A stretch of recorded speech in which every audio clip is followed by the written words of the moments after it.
أعوذ بالله من الشيطان الرجيم بسم الله الرحمن الرحيم السلام عليكم ورحمة الله وبركاته الحمد لله الذي نحمده ونستعينه ونستغفره ونعوذ بالله من شرور أنفسنا ومن سيئات أعمالنا من يهده الله فلا مضل له ومن يضلل فلا هادي له أشهد أن لا إله إلا الله وأشهد أن محمدا عبده ورسوله المبعوث رحمة للعالمين اللهم صل وسلم على سيدنا ومولانا محمد وعلى آله وأصحابه أجمعين أما بعد فقال الله سبحانه وتعالى في القرآن العظيم وهو أصدق القائلين أعوذ بالله من الشيطان الرجيم بسم الله الرحمن الرحيم يا أيها الذين آمنوا اتقوا الله حق تقاته ولا تموتن إلا وأنتم مسلمون وقال أيضا إنا أعطيناك الكوثر فصل لربك وانهر إن شانئك هو الأبتر صدق الله العظيم. Ibu-ibu jamaah majelis ta'lim rahimakumullah, kembali kita mengaturkan puji syukur kehadirat Allah Subhanahu wa taala. Oleh karena kita masih diberikan kesehatan, kekuatan dan keimanan sehingga kembali kita berkumpul di tempat yang berkah ini guna melaksanakan salah satu kegiatan rutin kita di setiap tanggal 8 bulan berjalan, yaitu pengajian.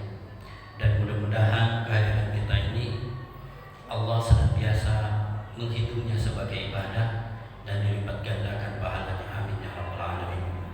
Salawat serta salam tak lupa kita kirimkan kepada baginda Rasulullah Nabi Muhammad sallallahu alaihi wasallam, nabi yang senantiasa menjadi panutan kita di dalam melaksanakan segala aktivitas sehari-hari kita. Selanjutnya tetap mengingatkan ibu-ibu hadirin sekalian untuk tetap bertakwa kepada Allah Subhanahu wa taala kapan, di mana dan dalam kondisi apapun diri kita. Jamaah majelis ta'lim rahimakumullah, kalau kita bicara tentang kurban, hampir semua kita sudah tahu apa itu kurban, kemudian bagaimana pelaksanaan kurban. Yang terkadang menjadi masalah itu adalah kejadian-kejadian di lapangan di dalam pelaksanaan kurban. Tapi tidak menjadi masalah kita review sedikit apa sebenarnya kurban, apa hukumnya dan apa landasan hukumnya. Jadi kurban dari segi bahasa berasal dari bahasa Arab. Ada yang mengartikan dari kata qurba yang berarti dekat, sehingga diartikan bahwa berkurban itu adalah suatu ibadah berupa penyembelihan hewan kurban dengan tujuan mendekatkan diri kepada Allah Subhanahu wa taala. Ada penisikan yang lebih panjang lagi bahwa berkurban atau kurban itu adalah suatu ibadah dalam rangka mendekatkan diri kepada Allah Subhanahu wa taala berupa penyembelihan hewan tertentu dan dalam waktu tertentu. Jadi hewan tertentu itu yang sudah ditetapkan oleh Allah Subhanahu wa taala.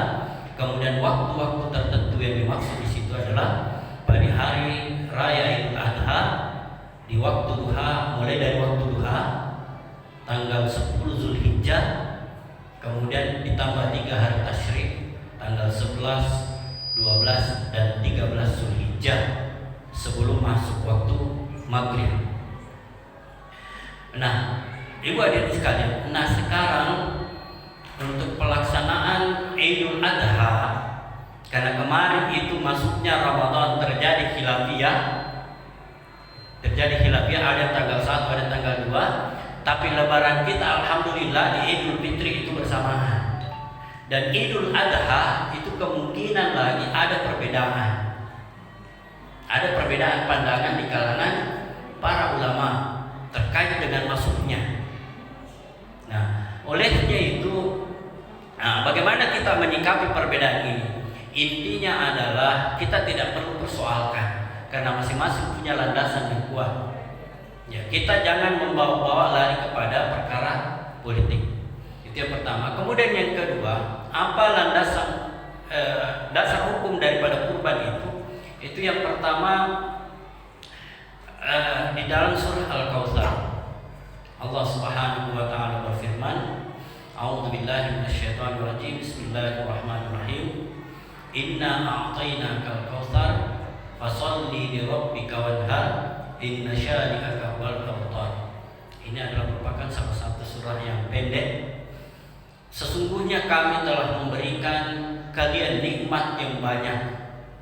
Fasholli li rabbika, maka salatlah karena Tuhanmu, wanhar, dan berkurbanlah. Inna syani'aka wal abtar. Sesungguhnya orang yang terputus, orang yang membencimu adalah mereka yang terputus dari rahmat Allah Subhanahu wa taala. Di dalam hadis Rasulullah sallallahu alaihi wasallam sebagai penguat landasan terkait dengan dalil wajibnya atau sunnah muakkadnya daripada berkurban ini adalah Rasulullah SAW bersabda, "Mau wajada sa'atan walam yudakhi fala yaqrabanna musallana." Barang siapa yang diberikan kelonggaran rezeki oleh Allah Subhanahu wa taala, kemudian dia tidak berkurban, fala yaqrabanna musallana, maka janganlah dia mendekati tempat ibadah kami, tempat salat kami. Jadi sungguh hinalah orang yang diberikan kemampuan untuk berkurban, akan tetapi dia tidak melaksanakan kurban. Banyak di antara kita selalu mengaku tidak mampu berkurban dengan beragam alasan. Akan tetapi kalau dilihat dalam kehidupan kesehariannya, sedikit-sedikit ganti HP. Nah, harga HP berkurban itu standar kalau tidak salah sekarang 1,7, 2 juta lah tengah-tengah. Nah, harga HP sekarang tidak ada kayaknya yang 2 juta kemarin itu, karena saya juga HP alhamdulillah sudah berbatik wilayahnya, pecah LCD-nya, tapi saya masih mencintainya. Harga HP sekarang itu luar biasa, tapi banyak orang bisa mengganti-ganti HP-nya, belum lagi kuotanya setiap bulan berapa. Tapi ketika masuk berkurban, ikut antri meminta pembagian kurban. Makanya ibu hadirin sekalian, kalau ingin mampu berkurban, yang pertama jangan tanamkan dalam diri kita berharap ikut antri meminta daging kurban. Hilangkan dalamnya kita, ya Allah, mudah-mudahan ada yang bawakan ke daging kurban. Jauhkan itu. Tapi kita berdoa, ya Allah, mudah-mudahan saya bisa membagikan saudara saya. Dan bagaimana solusinya? Mungkin ini hanya salah satu saran bagi saya. Setiap kita mau beli pulsa atau beli kuota, sisihkan di situ sebagian. Maka insya Allah ke depan kita bisa berkurban. Ada beberapa berita yang viral terkait dengan nenek-nenek pemulung yang bisa berkurban seekor kambing. Udah beberapa tahun yang lalu, malah ada yang berkurban seekor sapi. Pemulung. Nah, kita yang mengatakan itu pemulung, ada pendapatannya. Tidak mungkin di antara kita tidak bisa. Saya yakin kita bisa ketika ada niat untuk berusaha dengan itu. Ya. Jadi inilah dua dasar hukum yang menyebabkan jumhur ulama menganggap bahwa berkurban itu adalah sunnah muakkad, sunnah yang sangat dianjurkan. Jamaah majelis ta'lim rahimakumullah. Kemudian sejarah berkurban itu ada 2 yang tadi dibacakan oleh ibu, itu terkait sejarah berkurban, dan mengatakan itu yang pertama sejak Nabi Adam putranya Qabil dan Habil, ketika ini terkait masalah perempuan, kemudian disuruh terkait masalah berkurban, disuruh berkurban. Ada yang berkurban dari seekor domba, ada yang terkait masalah hasil perkebunan. Sehingga ada yang mengorbankan saudaranya karena kurbannya tidak diterima. Ada juga mengatakan bahwa sejarah kurban itu pada masa Nabi Ibrahim alaihissalam, karena ada beberapa nabi yang dianugerahi oleh Allah Subhanahu wa taala berupa kekayaan. Salah satu di antaranya itu adalah Nabi Ibrahim alaihissalam. Begitu kayanya Nabi Ibrahim alaihissalam sampai pernah berkurban 300 ekor unta dan 1000 kambing. Ada tak kira-kira orang kaya di Indonesia ini yang karena kekayaannya berkurban 300 sapi dan 1000 kambing? Kita yang di Indonesia terkadang hanya sapi terbesar 1 ekor dipiralkan. Nah ini Nabi Ibrahim 300 ekor unta, 1000 kambing. Sehingga kemudian dagingnya itu dibagi-bagikan kepada fakir miskin. Sehingga orang-orang pada waktu itu memuji. Jangankan manusia, malaikat pun memuji Nabi Ibrahim alaihissalam. Tapi sifat manusiawinya Nabi Ibrahim muncul pikiran, jangankan unta dan kambing, anak saya pun kalau diperintahkan untuk dikurbankan, saya kurbankan. Waktu itu dia pegangan anak. Jadi mungkin karena itulah sehingga keberanian muncul kata-kata itu spontan. Jadi dia itu namanya diki kepau-pau. Ya, tidak boleh kita sembarang ngomong. Beberapa tahun kemudian, karena tidak lama tidak anak tapi tetap berdoa, sehingga dikaruniailah seorang anak dari istri keduanya, namanya Siti Hajar. Ya, nama putranya itu adalah Ismail alaihissalam. Ketika usia lucu-lucunya, tiba-tiba Nabi Ibrahim alaihissalam diperintahkan, di dalam mimpinya diperintahkan untuk menyembelih anaknya. Kita sudah tahu sebenarnya kisahnya ini. Sampai 3 kali muncul itu mimpi, kemudian dia meyakini bahwa ini adalah perintah Allah Subhanahu wa Ta'ala. Jadi dapat menuju nih anak-anak. Jadi diberikan pakaian bagus, kemudian dipersiapkan tali, dipersiapkan penutup mata, kemudian dibawa ke padang pasir. Datang iblis, karena namanya iblis paling tidak senang kalau ada orang melaksanakan ketaatan kepada Allah Subhanahu wa Ta'ala. Jadi kalau ada di antara kita mau melaksanakan satu ketaatan kepada Allah, nah ada yang pengaruhi kita, iblis berwajah manusia itu. Misalnya mau kita pergi pengajian, nah jangan mau kotor tas itu jian datang, tuh biasa kan ada saja. Siapa isi pengajian? Tas itu jangan mau pergi tolong. Nah tambah lagi tolong.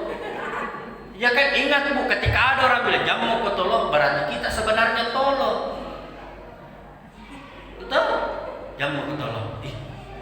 Sudahlah anak tidak lagi. Nah, jadi kalau ada orang begitu melarang kita melaksanakan satu ibadah, maka itu iblis berwajah manusia.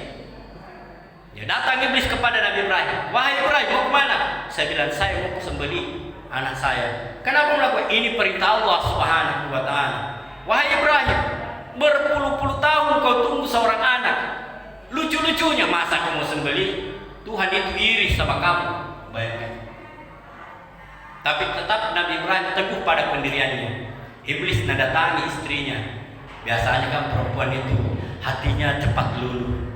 Didatangi Siti Hajar. Wahai Hajar, kamu tahu enggak Nabi Ibrahim mau bawa anakmu kemana? Dia bilang tidak. Namanya juga orang bapak dan anaknya mau bawa kemana saja terserah. Dia bilang, Hajar, melu negeri anakmu tuh. Mau pot sembelih anakmu. Hajar mengatakan, setiga itu kak, kenapa bisa? Iblis mengatakan, salah satunya iblis karena jujur. Iblis mengatakan, katanya perintah Allah. Apa kata Siti Hajar? Kalau betul itu adalah perintah Allah, jangankan Ismail, saya pun rela disembelih. Bayangkan. Kita ada tak yang mau begitu? Aja Nabi kamu tahu di. Iblis mengatakan lebih parah lagi daripada Ibrahim. Kemudian didekati lagi anak-anak. Mungkin anak-anak ini masih polos pikirannya, gampang dipengaruhi.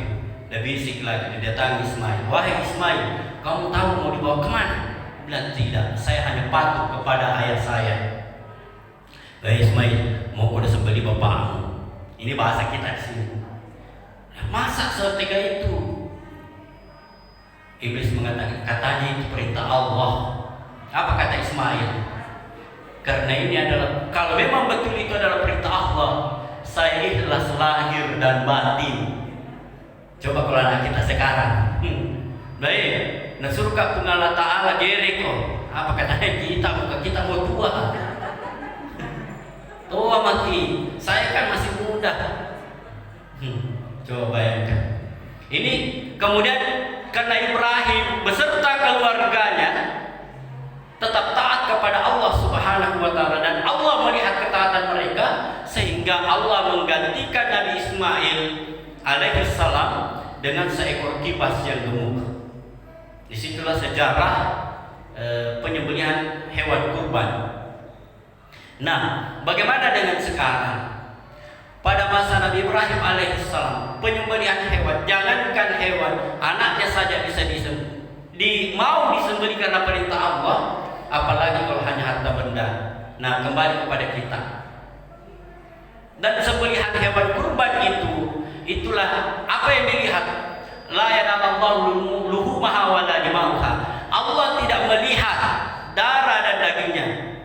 Walakin yanaluhu taqwa minkum, akan tetapi Allah melihat ketakwaan kalian. Jadi ketaatan kita untuk melaksanakan kurban itu adalah bentuk ketaatan kita, ketakwaan kita kepada Allah Subhanahu wa Ta'ala. Jadi salah satu indikator ketakwaan seseorang adalah ketika dia memiliki kemampuan berkurban dan ikut melaksanakan kurban.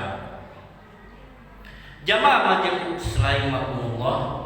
Kemudian secara umum terkait masalah bagaimana kurban itu, bahwa sapi dan unta itu, kalau unta 5 orang, sapi 7 orang, kambing 1 ekor untuk satu keluarga.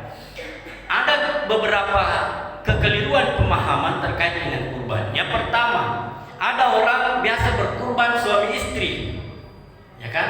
Padahal dalam hukum kalau suami sudah berkurban maka masuk semua keluarganya, jadi istri dan anak-anak. Ada biasa juga ganti-gantian, bilang tahun ini saya, tahun depan istriku. Nah ingat, kalau istri yang berkurban maka bapak dan anak-anak itu tidak masuk. Tapi kalau suami yang berkurban maka istri dan anak-anaknya masuk.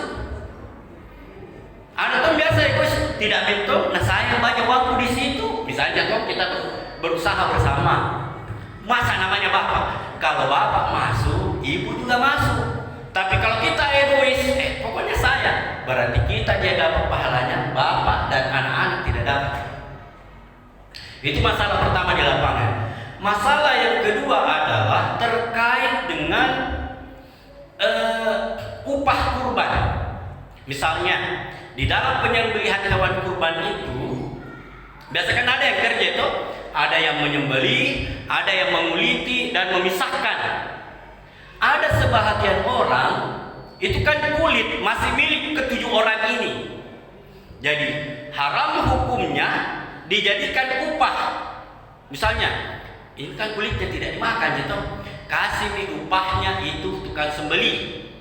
Nah jual nih, maka itu haram. Tapi kalau kita berikan dengan niat bagian dari kurban, ada kesepakatan tidak mungkin kita memakan nih. Nah, misalnya kita bagaimana tuh? Ini ada orang kasihan, pemulung misalnya, kita kasih dia jual, maka itu boleh. Dan haram hukumnya kita menjual, karena hal-hal yang terkait dengan kurban itu haram dijual. Misalnya menjual daging kurban, menjual kulit kurban, itu haram hukumnya. Kecuali orang yang diberikan, terserah dia. Itu yang pertama ya, kulit. Yang kedua kepala. Ada beberapa kasus, wallahu a'lam, apakah tukang sembelih itu tahu atau tidak? Dia bilang kasih mah itu kepalanya, karena saya yang potong nih. Itu kepala, hukum utamanya itu adalah milik 7 orang. Milik 7 orang. Nah, tergantung ini yang 7 orang, siapa mau nak kasih? Siapa mau nak kasih? Kalau ada yang tidak mau, pokoknya kalau begitu bagi 7 kepalanya, tanduknya bagi 7. Otaknya bagi 7, tapi kan susah. Tuh, jadi tergantung kesepakatan orang yang berkurban ini, siapa mau nak kasih kepalanya, dan bukan niat upah atau gaji. Ya kan? Bisa dipahami kan? Yang ketiga, orang yang memotong-motong, memisah-misah itu daging. Ada sebagian siapa yang kerja tadi? Ini bagiannya. Nah, sebagai upah, maka itu tidak boleh.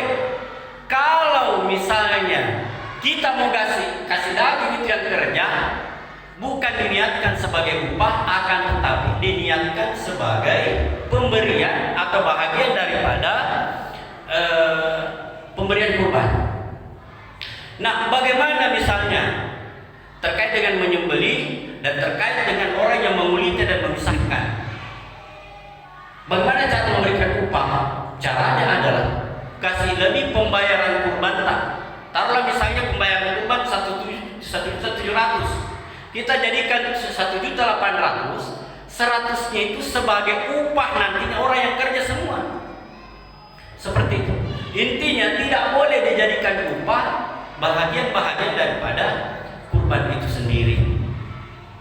Jadi begitu gambaran umumnya, Ibu sekalian. Mungkin ini hanya sebagai pengantar. Ada hal-hal mungkin nanti yang akan ditanyakan.